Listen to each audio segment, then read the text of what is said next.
Hello friends, welcome again. Friends, in this lecture, today we are going to discuss Longinus and his critical treatise on the Sublime.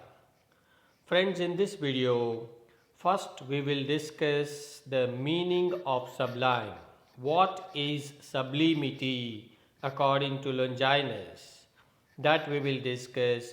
We are also going to discuss the primary function of poetry according to Longinus. Then we will discuss how this sublimity comes in poetry. Means we will discuss the different sources of sublime as discussed by Longinus in his critical treatise. We are also going to evaluate Longinus as the first romantic critique and also as a classical critique of literature, right? So friends, stay tuned, and I request all my dear students to please subscribe to this channel before you move in this video. So friends, let's begin. Friends, Longinus, this name has been, a controversial name as far as the biographical details are concerned, because not much biographical details are available about Longinus. Some scholars or some historians believe that it was Dionysius Longinus. Some others believe that it was Cassius Longinus. So, and some historians believe it is Pseudo Longinus, right? So, we don't know, we are not much sure about the name of this critique, whether it was Dionysius Longinus or Cassius Longinus. Even we are not sure about during what time, during which century did Longinus live. Okay, some historians and some critics believe Longinus lived during the first century, and some others believed he lived during the third century. Not only this, the treatise, the critical treatise, which is entitled as On the Sublime. Okay, this treatise is not a complete treatise that we have in today's times. Okay, so most portion of the treatise is missing in today's times. So we are not having the complete treatise, the complete critical theories written by Longinus. Okay, but we don't want to go into that biographical details of Longinus. But one thing is very much sure, that whoever that gentleman was, whoever that critic was, that critic whom we know as Longinus in today's times, was one of the greatest critics of Greece. He was, once regarded by John Dryden as the greatest critic after Aristotle. So you can understand that his position, according to John Dryden himself, who is known as the father of English criticism, has given this much importance to Longinus. So according to Longinus, he is only next to Aristotle, right? So he is an important critique as far as literature is concerned. His treatise, his critical treatise, which is entitled as On the Sublime, is considered as an immortal critical document of great worth. Okay, and it discusses the principle of sublimity in poetry. Friends, in this video, we are going to discuss what this sublimity is, or what makes poetry a sublime poetry. According to Longinus, True poetry is one which is sublime poetry. True poetry is one which has this element of sublimity in it. Okay. Now Longinus has explored the meaning, the nature, and the sources of this element of sublimity in his critical treatise on the Sublime. Okay, now let's begin to discuss what Longinus believed about the function of poetry. That means, here Longinus discusses why poetry is written. Okay, why do the poets write poetry? In our previous lectures, we have discussed Plato and Aristotle, who lived before Longinus. Plato and Aristotle, the great Greek philosophers and critics, they have discussed about the functions of poetry. Plato, we know that he was a moralist. He believed that poetry must be moral, and he believed that poetry must give some moral messages to the society. Okay, so to teach was the primary function of poetry according to Plato. Why? Because he was a moralist. But Aristotle, who was the student, who was the disciple of Plato, he believed that the primary function of poetry is not to teach moral lessons to the society. Okay, he developed his theory of purgation, and through that theory, Aristotle proved that to please the readers, to delight the readers, is the primary function of any good poetry.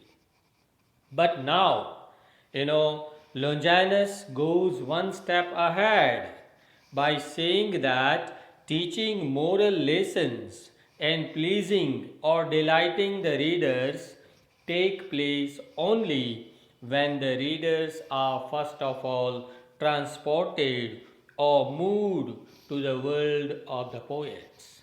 Friends, we must have observed or we must have experienced that when we read some very interesting work of art, we are mentally transported into that world. Okay, so we are moved psychologically, the readers are moved into the world of the poets.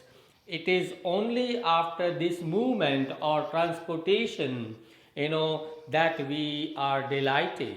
Okay, so according to Longinus, the primary function of poetry is not to teach or to please the readers, because this teaching and pleasing the readers takes place only when first of all the readers are transported into the imaginative world of the poets.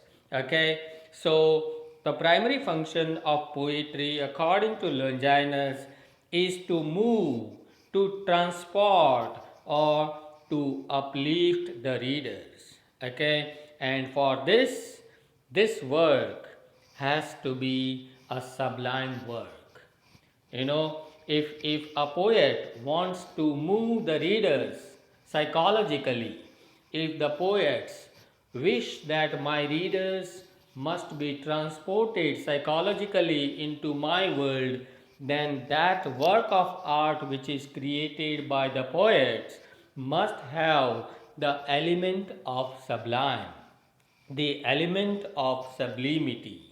Okay, so sublimity is very important in a true work of art according to Longinus. It is only when this element of sublimity is there in poetry which makes, which is capable of transporting the readers psychologically into the world of the poets.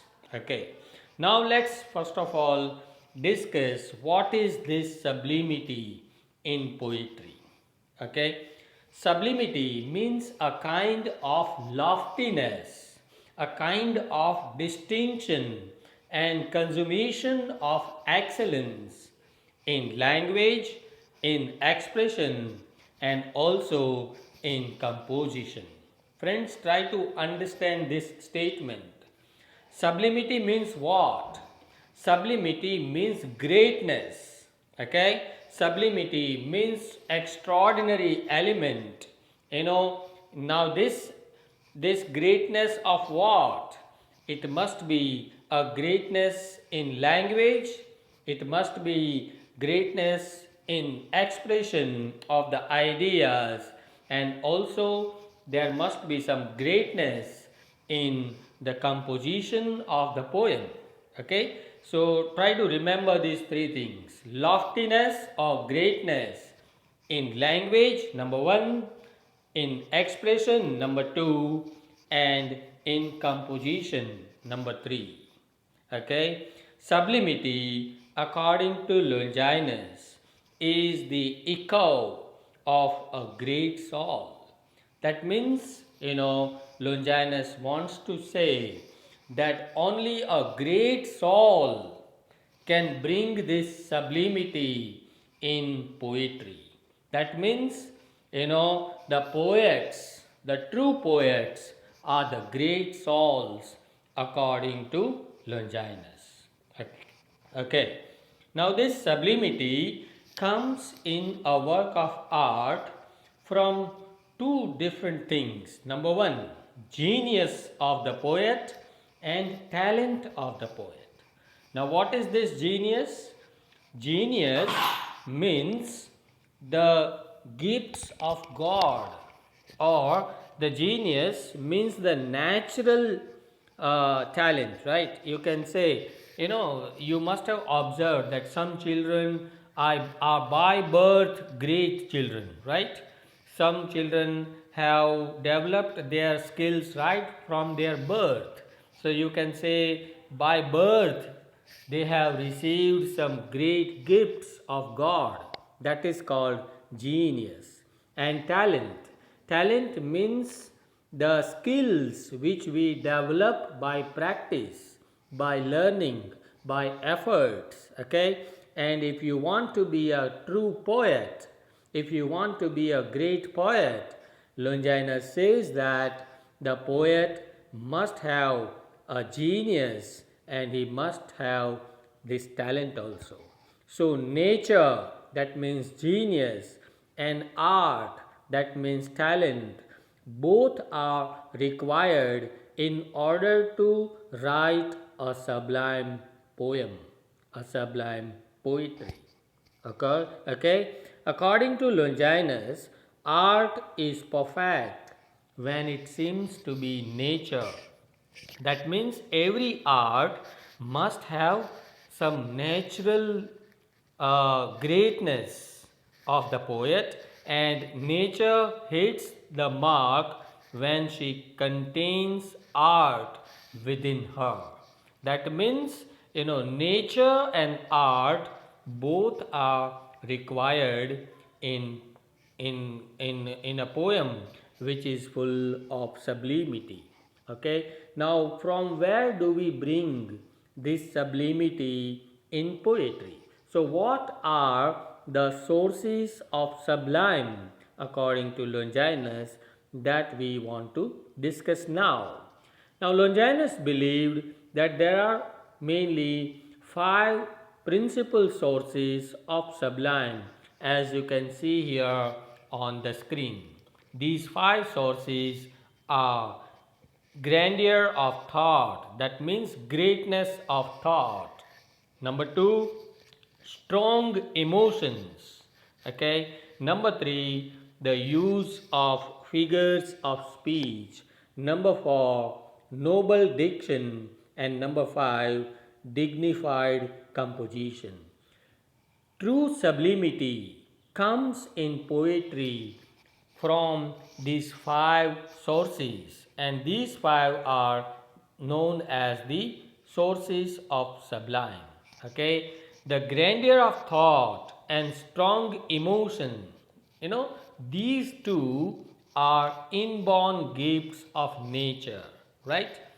जैसे अच्छा सोचना कभी कभी किसी को सिखाया नहीं जाता, वैसे ही strong emotions they are natural, thoughts और ideas, the capacity to have some great thoughts is natural, it is an inborn gift. In the same manner, strong emotion, आप किसी को सिखा नहीं सकते कि आप कैसे इमोशनल बन सकते हैं, अगर आप है तो है, right? That means you these two things, grandeur of thought means the capacity of having some great thoughts in your mind, and the capacity of having strong emotions in your heart.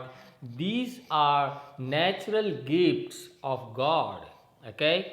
And the rest three sources, that means the use of figures of speech, noble diction, and dignified composition, these are the gifts of art which you can learn by practice, which you can learn by some efforts. Okay, so that means these five sources actually talk about these two things: number one, nature, and number two, art; number one, genius, and number two, talent. Okay, now friends, one by one, let's discuss these five sources of sublime. The first source of sublime is the grandeur of thought, the greatness of thought. Okay, it is one of the principal, the most important sources of the sublime. Okay, it is largely the gift of nature, as just now we discussed. Okay, it is very important for a sublime work. No sublime work, no sublime poetry can exist without some great thoughts. Okay, men, some people, some poets with some mean or petty or servile ideas cannot bring sublimity. Okay, if your ideas are less important, the thoughts which you want to present in your poetry are less important, then no sublimity comes in your poetry. In fact, great thoughts spring from great souls.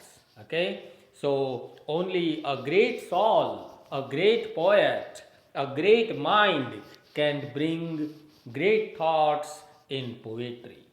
In short, it is the echo of a great soul. That is what Longinus said. If I use the words of Longinus, Longinus says their words are full of sublimity. There means the poets. The poets' words are full of sublimity, whose thoughts are full of majesty.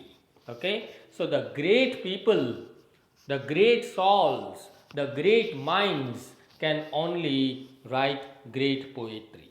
Number two, source number two, strong emotions, right? Strong and inspired emotion or passion is the second very important source of sublime. The strong emotions are capable enough to arouse the emotions of the readers. That means, Longinus wants to say that when the poet uses his emotions in poetry, adds his emotions in poetry, these emotions should be so strong that it must be able to arouse the emotions of the readers. Because if the readers' emotions are not aroused, they will not be able to, the readers will not be transported, uplifted, or moved to the world of poets. Okay, so strong emotions are very important which lead to the psychological transportation of the reader, which is the primary function of poetry according to Longinus. Strong emotion. Now, this quality is again an inborn gift of a genius. You cannot learn this art of being emotional, right? Being emotional or having some strong emotions is natural, and according to Longinus, nothing makes so much for grandeur as true emotion in the right place. Okay. Now, friends, we come to the third source of sublime, and that is the use of figures of speech in poetry. Proper use of figures of speech or poetic devices makes the work a sublime work. Okay? The use of figures of speech can be acquired by art, by practice, by efforts. You can learn these things, right? It helps in the creation of the sublime poetry. The figures of speech or the poetic devices should be used in such a manner, that it gives an extra effect, extra impression to your poetry. Okay, they should be employed in the right place, on the right occasion, and in the right manner with the right motive, because only haphazard use of figures of speech does not again make your work a sublime work. All the figures of speech which you use in poetry must be used at the right time, at the right place, at the right occasion, on the right occasion. Okay, and this brings sublimity in poetry. According to Longinus, the main or the chief figures of speech are adjuration, ascendanton, hyperbaton, periphrasis, anaphora, and all such things, all such poetic devices. They are very important in poetry, with which expresses the ideas, the thoughts, the emotions in a more effective manner. Okay, so use of figures of speech is the third source of sublime according to Longinus. And the fourth again is very important, and that is the use of noble diction. Okay, diction means the choice and arrangement of words in poetry. Okay, it includes the choice and arrangement of proper words. Like if the poet is trying to express some idea, he needs to find out proper words, he needs to choose proper words to express his ideas, right? And also the use of metaphors and simile and other ornaments of language, they make the poetry sublime poetry. Okay, Longinus here wants to say that the beautiful words are the very light of lofty thoughts. Okay, trivial subjects. Trivial means petty subjects. Petty means mean subjects. Mean means the subjects which are of less importance. Okay. The trivial subjects should not be treated in a grand manner. Grand thoughts, great thoughts must be presented in a great manner. Okay. So you can imagine that a great warrior is riding a weak horse. Do you think that this warrior is going to win the battle? No. Why? Because his horse is weak. In the same manner, you can imagine that a weak warrior is riding a strong horse. Do you think that this warrior is going to win the battle? No. Why? Because though the horse is strong, but the warrior is weak. In the same manner, if you have only great thoughts and great emotions, they do not make your work of art a great work of art. To express your great thoughts or great emotions, you need to use some great lofty diction. Diction means language, the choice and arrangement of words. Okay, so your words must be lofty, must be impressive to express your great thoughts. Okay, so this was the fourth source of sublime, and the fifth source of sublime is dignified composition. Composition means rachana. Okay, dignified or harmonious composition is the fifth source of sublime. Great ideas need great composition. Okay, the poet must know as to which composition is the most suitable one for the type of idea or the type of emotion he wants to express in poetry. Say, for example, if a poet chooses the idea of love or love for God, okay, this is a very serious idea, and for that he needs to think about what kind of composition, कौन सी रचना मुझे लेनी है, कौन सी रचना में मुझे अपना विचार प्रस्तुत करना है, ये उनको डिसाइड करना पड़ेगा. That means composition plays an important role, because if you buy a gift, say for example for somebody, you need a proper box to pack the gift, right? In the same manner, in order to express great thoughts or great emotions, you need a proper box, in which the proper box means proper harmonious composition in which the poet can express his ideas. Okay, there must be some proper harmony among the ideas, emotions, the diction and figures of speech which the poet has used in his poetry. Okay, it is the sense of harmony which gives charm and unity to a work of art. If there is no harmony among all these four means ideas, emotions, figures of speech and diction. If there is no proper harmony among these four, the loftiness is lost, the dignity is lost, the elevation is lost. Okay, so harmonious composition is equally important in poetry according to Longinus. So friends, so far we have discussed these five sources of sublime.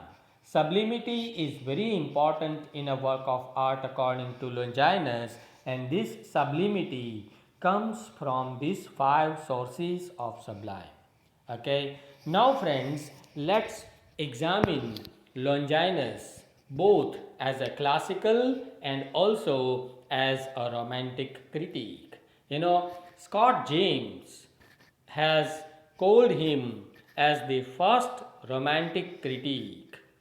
Okay, but on the other hand, Professor Atkins has admired Longinus as a great classical critique. In fact, Longinus, you can say he is a classicist in taste, a romantic in temper, and an idealist at heart. So he is a combination of romanticism and classicism. Okay, Longinus. Now let's see how Longinus can be termed as a romantic critique. Longinus is a romanticist in temper. For him, literature is not a mechanical work. Okay, it is a thing of the spirit of imagination, of emotions, okay, and a gift of communication. So, Longinus has given much importance to the use of imagination to the use of strong emotions in poetry. So, emotions are very important in romantic literature.